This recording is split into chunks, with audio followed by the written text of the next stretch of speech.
在疯子中比较不疯的他，偶像们票选出最棒的队长，守护 Super Junior 的一等功臣。这集你不知道的明星故事，要跟大家介绍的就是 Super Junior 的队长利特。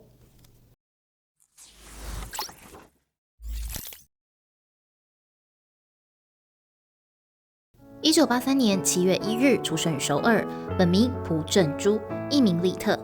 他是没有不疯，只有更疯的长寿偶像团体 Super Junior 的队长。虽然在电视中看到他，都会认为他是从小在充满爱的环境中长大的贵公子，但实际上他从小就在不好的环境中成长。小学时父母的关系就不好，经常吵架，家境也不是很宽裕。小时候他就经常想，为什么自己这么不幸？如果可以在更宽裕的家庭中出生，就可以活得更幸福了。高中时，他认为只要有一项特长就能够进入大学，因此就跟朋友们组成舞团。但因为他们都没有基础，因此就模仿在舞蹈大会中优胜队伍的编舞，也靠着那个编舞在许多舞蹈比赛中获奖。利特就跟朋友们说，是时候该进军江南了吧？但朋友们都表示还不行，他就想说自己先去江南看看状况。在霞澳亭路上，他就收到了 SM 星探递的名片，他也到 SM 参加甄选，并成功入选，成为练习生。在漫长的5年练习生时期，他有多次出道机会，但每次都因为不同的理由而延期。他曾表示过，当时感到非常不安，不知道自己何时能出道，连觉都睡不好，非常的辛苦。而他终于在2005年以 Super Junior 队长的身份正式出道。因为拥有精湛歌唱实力的成员很多，所以他的歌唱实力很难被看到。但实际上，他也拥有不错的歌唱实力。他的音域比较高，因此也经常负责高音 part， 偶尔也会担任 rap 部分。在出道前，他原本梦想成为灰尘、李承哲那样很会唱歌的歌手，但因为成为团体出道，成员众多之外又担任队长，因此某瞬间开始，他也放下了过去的梦想。而他的舞台魅力很强，练习生时期他的舞蹈就是在 A 班，跳舞的线条和自然的表情，华丽的动作，就算脚曾受伤，在舞台上也是展现出超专业的表演。从4级开始，他就会参与最少1首歌的作词作曲，4级的真心，5级的 Andante， 6级的 Only You 等歌曲他都有参与。除了以歌手身份活跃之外，他在综艺方面也非常突出。过去曾有人告诉他，虽然作为歌手可以很长寿，但相反的也可能很短暂，所以你必须要在发展只属于自己的职业。那时他听进了建议，便开始梦想当 MC。首次独自担当主持的节目就是2007年综艺 Love Fighter， 也开始对主持产生了信心。为了当一个好的主持人，他还买了名言的书来记，尽量不出席喝酒场合，平时在节目上都会注意自己的言行，也尽可能会遵守约定。实际上的他是非常安静，话也不多的人，但在节目上他能言善道，也经常用高音的笑声加上拍手给予反应。许多不认识他的观众都会认为他原本就是个活泼的人。在综艺方面做了非常多的努力，一开始他也想过，若自己不做综艺的话，在大众心中会是帅气的形象吗？在综艺和歌手的职业之间有过许多苦恼，但他综艺方面的表现越来越亮眼，不仅成为梦想演唱会首位单独主持人，也是亚洲音乐节连续多年的主持人，在主持方面非常活跃。成员们和其他艺人都表示他有主持病，一起工作的导演和制作组对他都满是称赞。许多人都表示利特和李昇基是继刘在熙和姜浩彤之后的国民 MC。有句话说 Super Junior 中只有不太疯，没有不疯。成员们的个性鲜明，比一般人拥有更多的经历，也因为这样，他们有过许多争议和谣言。带领着这么多人数的团体活动10多年，许多人都非常敬佩利特队长，并认可他的领导能力。曾在1周的偶像中被偶像们票选为最具魅力的队长第1名，之前也曾在演艺家中介中被票选为最棒的队长。Super Junior 出道时有12人，之后增加变成13人，是当时最多人数的偶像团体。要领导这么多人的团体，并不是一般人能做到的，因此他对团体也是非常执着。出道前，成员强人因为压力问题而突然爆肥，公司人士还考虑着要不要把强人退团。知道消息的利特就带着强人前去表示，请给他一点时间，如果强人无法瘦下来的话，他也会一起退团。因此强人为了利特就死命努力减肥，最后才成功出道。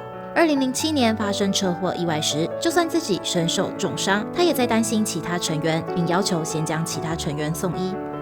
过去在综艺《抢心脏》中，希澈曾经表示，刚出道时对偶像和演员身份感到有点混乱，因此对团体比较不从心。有段时间形象不是太好，跟人打招呼也比较冷淡一点，许多人都对他产生误会。但利特总是对团体做出非常多的努力，看利特这样，希澈也被感动，因此改变自己。对此，利特表示，身为队长，背负着许多人不知道的责任感，也经常担心着团体会解散。不管是工作还是爱，都没有永远的事。但我想要永远守护着 Super Junior。没有利特在的 Super Junior， 有时连招呼都打不好。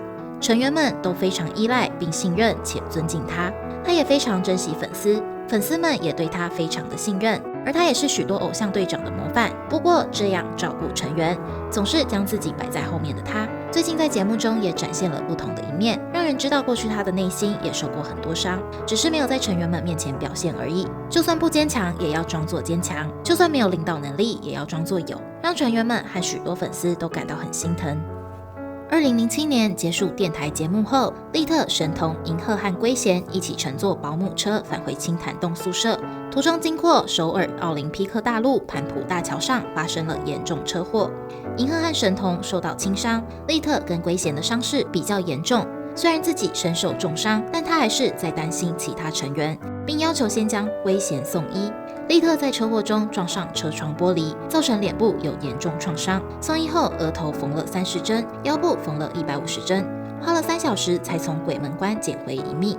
除此之外，过去2005年也曾有过小车祸。2011年和希澈在新加坡也曾因为私生饭追车而发生连环车祸，成员们也都因为这样内心产生阴影。